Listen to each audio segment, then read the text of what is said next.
Hello friends, आज की class में हम देखेंगे कि दो वेक्टर्स को कैसे ऐड करेंगे हम लोग विजुअली। इसके बाद हम लोग देखने वाले हैं vector of two addition visually, then subtraction of two vectors visually. ठीक है, तो हम पहले एडिशन वेक्टर्स का और सब्ट्रैक्शन ये विजुअली कैसे किया जाता है ये समझ लेंगे। उसके बाद जो टॉपिक है उसमें हम देखेंगे कि एडिशन और सब्ट्रैक्शन वेक्टर्स का हम कैसे करते हैं अलजेब्रिकली। तो वेक्टर्स को ऐड और सब्ट्रैक्ट हम जब करते हैं तो दो मेथड होते हैं इसके, एक विजुअल मेथड होता है और एक अलजेब्रिक मेथड होता है। तो पहले विजुअल मेथड से स्टार्ट करते हैं हम लोग। देखो क्या बोल रहे हैं, let a and b be two vectors, then their addition a plus b is defined by the following two laws. ठीक है, जो ये एडिशन है a प्लस बी, ये कितने लॉ से डिफाइंड होता है? टू। पहला लॉ है ट्रायंगल लॉ ऑफ एडिशन और दूसरा कौन सा है? Parallelogram law of addition. ठीक है, ये दोनों लॉ क्या बताते हैं हमें कि आप दो वेक्टर्स को ऐड कैसे करोगे। So for example here we have two vectors, vector a and vector b, and we want to add them. So कैसे करना है, यहाँ पे देखो एक मेथड बताया है, आप कैसे भी नहीं कर सकते। अगर आपको ये डायग्राम से नहीं समझ रहा है तो मैं क्या करता हूँ, यहाँ पे फिर से एक डायग्राम आपके सामने बनाता हूँ। देखो क्या बोला है कि अगर आपको दो वेक्टर को ऐड करना है तो पहले एक वेक्टर लो, लाइक दिस, ये ले लिया मैंने फॉर एग्जांपल ए। ठीक है, ये इसका इनिशियल पॉइंट था और इधर क्या रहेगा इसका टर्मिनल पॉइंट। जहां पे ए का टर्मिनल पॉइंट है वहां पे बी का आप लेंगे इनिशियल पॉइंट। ठीक है, जहां पे ए का टर्मिनल पॉइंट था वहां पे क्या लेना है आपको? बी का टर्मिनल पॉइंट। ठीक है, सो अगर आप ऐसे कर रहे हो तो ए के इनिशियल पॉइंट से बी के टर्मिनल पॉइंट तक जो वेक्टर मिलेगा आपको वो रहेगा vector A plus vector B, मतलब एडिशन इसका दोनों वेक्टर। ठीक है, ट्रायंगल ऑफ एडिशन क्या बोलता, ये जो हमने अभी आपको एक्सप्लेन करके बताया, एक वेक्टर लो, उसके टर्मिनल पॉइंट से दूसरा वेक्टर लो, और फिर एक जो तीसरा वेक्टर रहेगा जो फर्स्ट वेक्टर के इनिशियल पॉइंट से सेकंड वेक्टर के टर्मिनल पॉइंट पे बन रहा है, वो वेक्टर रहेगा आपका addition of these two vectors. ठीक है, ये होता है triangle law of addition. Next क्या आता है? Parallelogram law of addition. इसमें क्या बोला जाता है कि एक इनिशियल पॉइंट से आप दोनों वेक्टर बनाओ। तो ये एक इनिशियल पॉइंट था, इससे हमने ए भी ड्रॉ किया, इससे हमने बी भी ड्रॉ किया। ठीक है, तो अब ये ए जितना है अगर हम पैरेललोग्राम बनाए, ये जितना है उतना ये होगा, क्योंकि पैरेललोग्राम में क्या होते हैं, अपोजिट साइड इक्वल होते हैं। तो ये वाला ए इज इक्वल टू ये वाला ए, और ये भी जितना है सेम वो इतना होगा। पैरेललोग्राम लॉ लगा रहे हैं हम, तो पैरेललोग्राम में अपोजिट साइड कैसे होते? इक्वल। अब ये पैरेललोग्राम को थोड़ी देर के लिए इग्नोर कर दो, हम चाह रहे कि ये a प्लस बी हमको मिल जाए। तो a प्लस बी हम कैसे देखेंगे? देखो एक ये a वेक्टर आ गया, इसके हमने टर्मिनल पॉइंट से दूसरा b वेक्टर स्टार्ट किया। तो वो ट्रायंगल लॉ ऑफ एडिशन अगर आप लगाए तो क्या हो जाएगा, अगर एक वेक्टर के टर्मिनल पॉइंट से दूसरा वेक्टर स्टार्ट हो रहा है तो दोनों वेक्टर का सम कैसे मिलेगा? फर्स्ट वेक्टर के इनिशियल पॉइंट से लेके सेकंड वेक्टर के टर्मिनल पॉइंट तक जो वेक्टर आएगा वो रहेगा वो दोनों वेक्टर का एडिशन। अगर यहाँ पे भी हमें नहीं समझ में आ रहा कि कैसा बना तो देखो मैं इसको एक बार करके बताता हूँ। पैरेललोग्राम लॉ ऑफ एडिशन आता कैसे? एक ही इनिशियल पॉइंट से यहाँ पे दो वेक्टर लेना है ऐसा बोला जा रहा है। ये ले लिया मैंने फर्स्ट वेक्टर ए और ये ले लिया मैंने सेकंड वेक्टर बी। ठीक है, अब पैरेललोग्राम लॉ है तो आप पैरेललोग्राम बनाओ, तो b का जो अपोजिट साइड रहेगा वो भी b रहेगा। तो मैंने उसको ऐसे ऐसे बनाया डॉटेड लाइन सेगमेंट, ये भी क्या है? b ही है। ठीक है, अब यहाँ पे ये a है, a के टर्मिनल पॉइंट से b स्टार्ट हुआ यहाँ तक आया, तो अब मुझे इनका रिजल्टेंट चाहिए, मतलब a और b का मुझे सम चाहिए। तो वो ट्रायंगल लॉ ऑफ एडिशन से क्या बोलता है? ट्रायंगल लॉ ऑफ एडिशन बोलता है एडिशन कैसे मिलेगा दोनों वेक्टर का आपको? a के इनिशियल पॉइंट से b के टर्मिनल पॉइंट तक जो वेक्टर आएगा वो रहेगा एडिशन किसका? a और b का। मतलब पैरेललोग्राम में क्या हो जाएगा वो? Diagonal of the parallelogram. अब आपने जैसे b का अपोजिट b बनाया था वैसे आप a का अपोजिट भी a बना सकते हो ऐसे। तो ये पैरेललोग्राम क्या हो जाएगा? Complete, like this. बात समझ में आई? पैरेललोग्राम बना कैसे? पहले हमने a लिया, a जहां पे a का जो इनिशियल पॉइंट था वहीं से हमने b लिया, ठीक है, फिर हमें पैरेललोग्राम का कंसेप्ट पता है, ये भी जितना है उसका अपोजिट साइड भी उतना ही होगा, तो उसको डॉटेड लाइन से रिप्रेजेंट किया। ठीक है, फिर हमने सिर्फ इतना पोर्शन देखा कि एक ए है, उसके टर्मिनल पॉइंट से दूसरा वेक्टर स्टार्ट हो रहा है, तो वहां पे लगा दिया ट्रायंगल ऑफ एडिशन कि अगर ऐसी सिचुएशन आ रही है कि एक के टर्मिनल पॉइंट से दूसरा वेक्टर स्टार्ट हो रहा है, तो दोनों का रिजल्टेंट क्या होता है, एक के इनिशियल पॉइंट से दूसरे का टर्मिनल पॉइंट, वो जो वेक्टर रहता है वो दोनों का रिजल्टेंट रहता है। और अगर इस रिजल्टेंट को हम पैरेललोग्राम के केस में देखें तो ये क्या है, ये है diagonal of parallelogram, diagonal of parallelogram.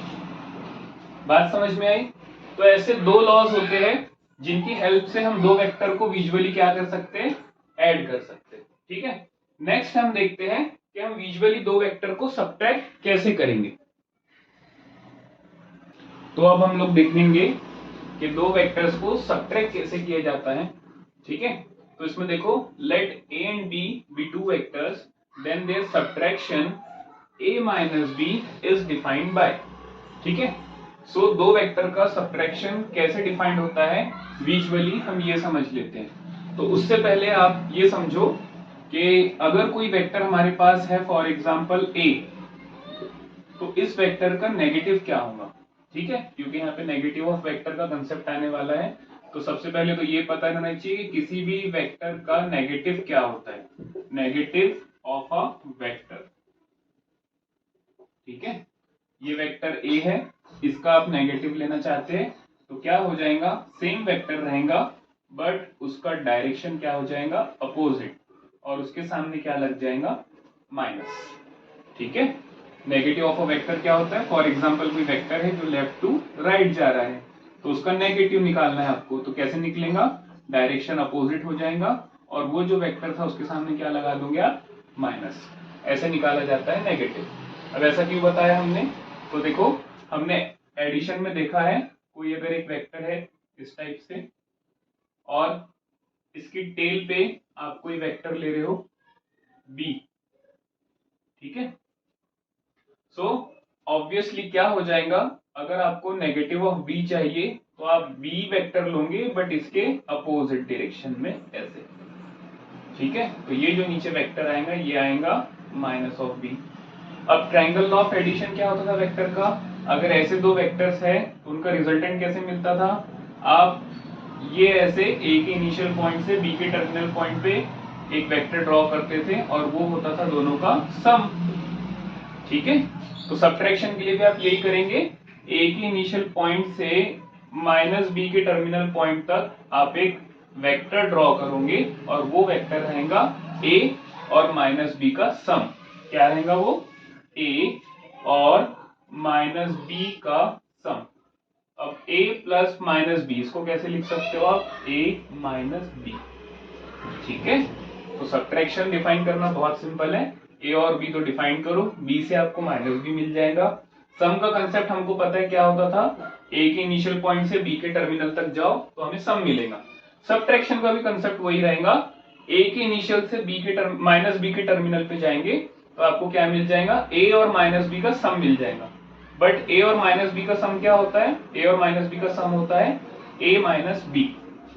ठीक है, तो सब्ट्रैक्शन ऐसे डिफाइंड होता है, बस उसके लिए हमें ये पता रहना चाहिए कि वेक्टर का नेगेटिव कैसे फाइंड किया जाता है। सो अभी इतना ही रखते हैं, फिर थोड़ी देर में देखने वाले हम लोग कि वेक्टर को ऐड और सब्ट्रैक्ट हम लोग कैसे करेंगे अलजेब्रिकली।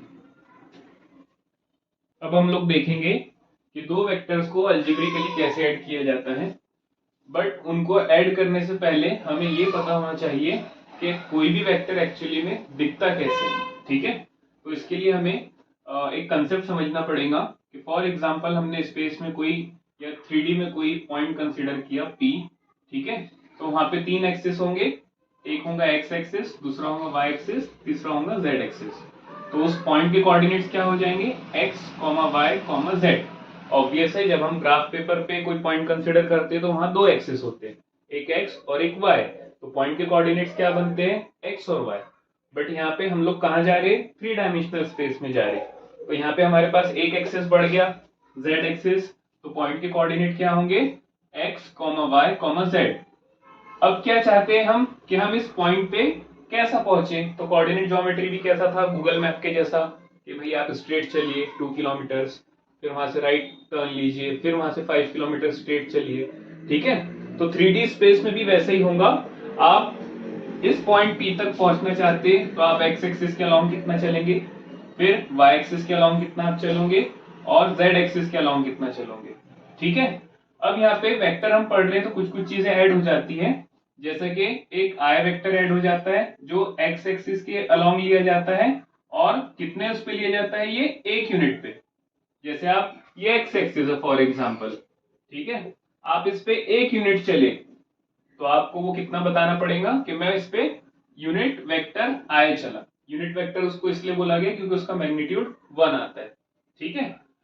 सिमिलरली y एक्सिस पे अगर आप 1 यूनिट चल रहे हो तो उसको j कैप कंसिडर किया जाएगा, और z एक्सिस पे आप अगर 1 यूनिट चल रहे हो, ठीक है, मतलब एक बॉक्स कंप्लीट कर रहे हो जैसा आपने ग्राफ पेपर पे देखा होगा, तो आप उसको क्या कंसिडर करेंगे, k cap.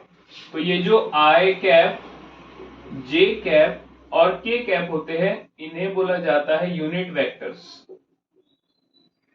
Unit vectors along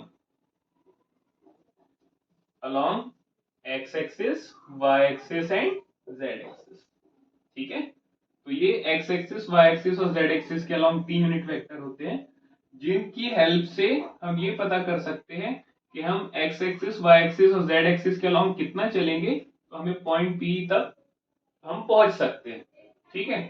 so अब देखो, अगर हमें पॉइंट P तक जाना है तो हमें लेना पड़ेगा OP वेक्टर, ठीक है। पॉइंट P तक जाना है और हम पढ़ रहे हैं वेक्टर, तो हम किसकी बात कर रहे हैं यहाँ पे, OP वेक्टर की। अब ये दिखेगा कैसे, किस टाइप से दिखेगा, आपने x एक्सिस के अलोंग कितना चला, फॉर एग्जांपल आप x एक्सिस के अलोंग x यूनिट चले तो x इंटू आई कैप, प्लस आप y एक्सिस के अलोंग कितना चले, आप y चले तो y into j cap, plus आप z एक्सिस के अलोंग कितना चले, z यूनिट चले तो z इंटू के कैप, ठीक है। x y z क्या रहेंगे, नंबर्स रहेंगे।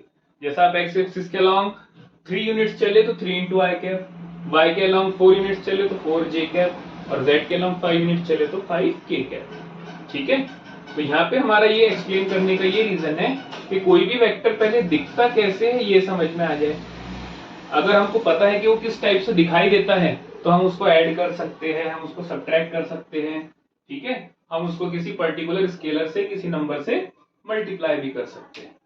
तो हमारा एक्सप्लेन करने का ये रीजन है कि कोई भी वेक्टर अगर हम कंसिडर कर रहे हैं तो वो इस टाइप से दिखेगा, x इंटू आई cap plus Y into j cap plus Z into k cap, ठीक है। अब हमारा पॉइंट पे आ जाते हैं हम लोग कि हमें क्या करना है, ऐसे वेक्टर जो दिखते हैं उनको हम ऐड करना चाहते हैं। तो हम सबसे पहले देखो क्या करेंगे,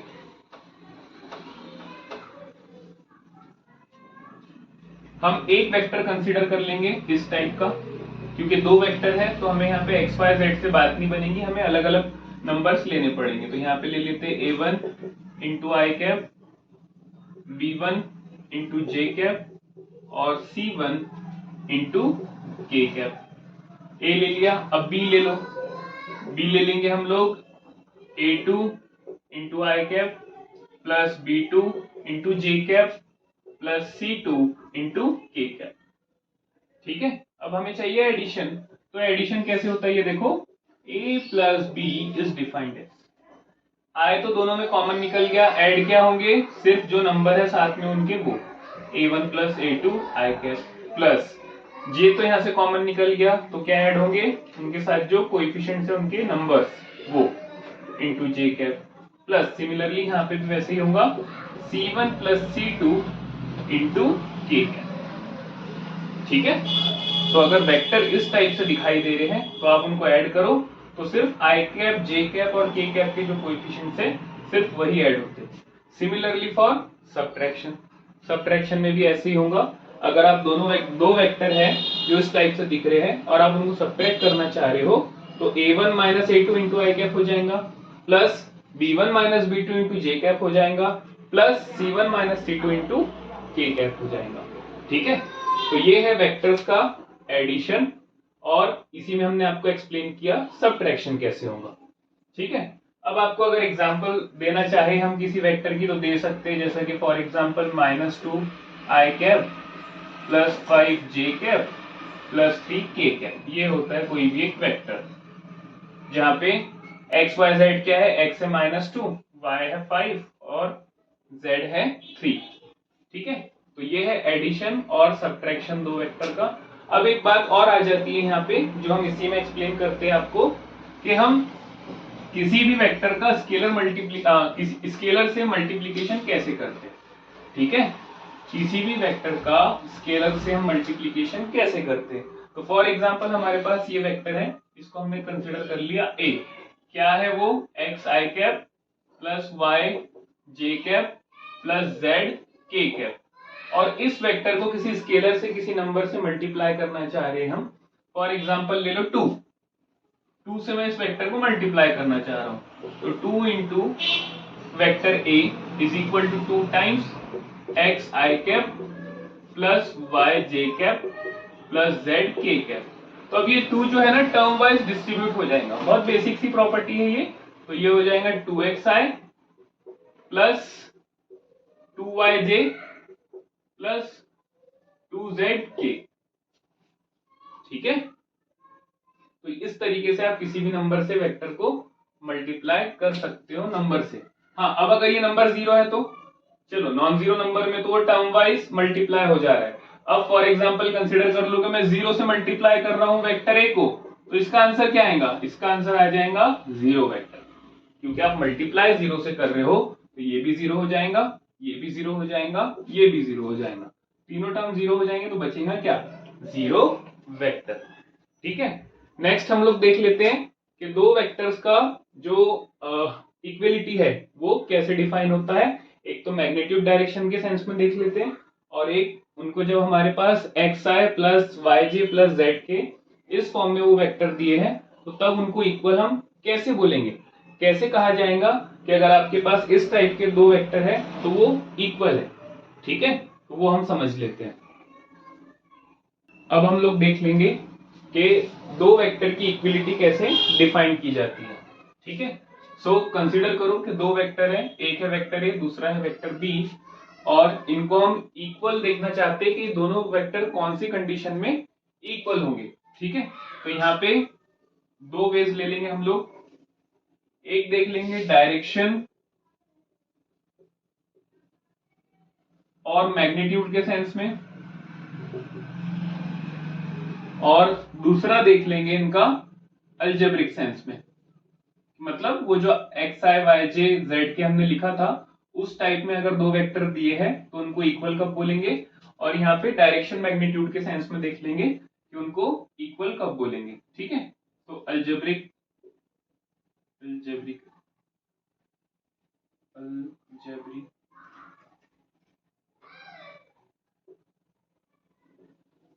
ठीक है, तो यहाँ पे दो सेंस होते हैं वेक्टर को इक्वल देखने के, एक डायरेक्शन मैग्नीट्यूड वाला होता है और एक अलजेब्रिक मेथड होता है। तो देखो, अगर ये दोनों वेक्टर हैं, आप इनको डायरेक्शन और मैग्नीट्यूड के सेंस में इक्वल देखना चाह रहे हो, तो एक कंडीशन क्या है, डायरेक्शन इनका दोनों का, direction of both vectors should be same. Direction इनका सेम होना चाहिए, पहली बात। और मैग्नीट्यूड के बारे में क्या बोलेंगे, मैग्नीट्यूड दोनों की इक्वल होना चाहिए, ए का मैग्नीट्यूड जितना है उतना ही मैग्नीट्यूड हो जाए बी का। ठीक है, डायरेक्शन और मैग्नीट्यूड के सेंस में इक्वल कब बोलोगे आप दोनों वेक्टर को, जब दोनों का डायरेक्शन सेम हो और दोनों का मैग्नीट्यूड सेम। और अलजेब्रिक सेंस में कब बोलोगे दोनों वेक्टर को इक्वल। फॉर एग्जांपल इसके लिए कंसीडर कर लो, ए क्या है, ए है a1 i cap plus b1 j cap plus c1 k cap, और b है आपके पास for example a2 i cap plus b2 j cap plus c2 k cap. अब ये दोनों वेक्टर को आप इक्वल करना चाह रहे हो, तो कब होंगे ये दोनों वेक्टर इक्वल, जब इनके कंपोनेंट्स, ये जो आई जे के साथ नंबर लिखे होते हैं ना, आई जे के साथ जो नंबर होते हैं उन नंबर्स को बोला जाता है कंपोनेंट्स। ठीक है, सो ये जो कंपोनेंट्स है a1 a2 b1 b2 और c1 c2, ये कंपोनेंट्स इक्वल हो जाए। ठीक है, दो वेक्टर इक्वल कब होंगे आईजेके के सेंस में, जब इनके कंपोनेंट्स इक्वल हो जाए। C1 is equal to C2। Okay, तो ये थी दो वेक्टर की इक्वालिटी जो आप देख सकते हो दो अलग अलग सेंस में। एक तो उनके कंपोनेंट इक्वल हो जाए, दूसरा इधर क्या था डायरेक्शन सेम हो और उनका मैग्नीट्यूड भी सेम हो। सो इस तरीके से इक्वलिटी डिफाइन करते हैं हम लोग दो वेक्टर की।